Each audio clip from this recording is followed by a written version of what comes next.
My pregnant girlfriend hid her massive credit card debt from me, but then demanded to be put on the deed of the house I bought with my own savings. When I refused, she broke up with me, but now she's living in my guest room for free and calling me a villain. My girlfriend and I have been together for 2 years, and she is currently pregnant with our baby, due in April 2026.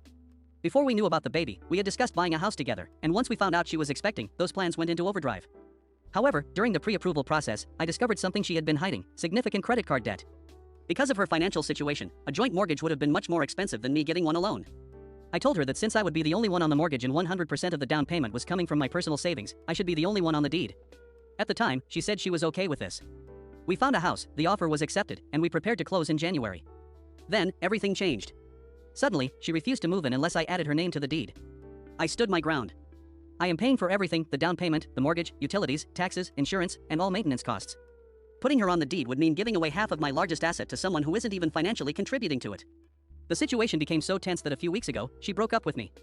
She moved out and started looking for her own place, but reality hit her hard. She couldn't find anything she could afford that wasn't sketchy, and none of her friends wanted to move in with a pregnant woman. Even though we are no longer together, she is still carrying my child.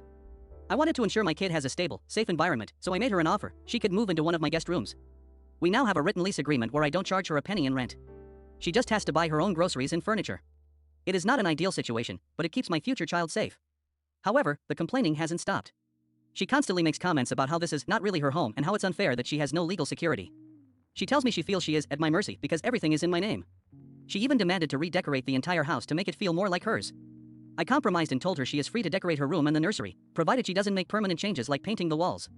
From my perspective, I am being more than fair. I am providing a high-end, free place to live while covering every single housing expense, despite the fact that she broke up with me.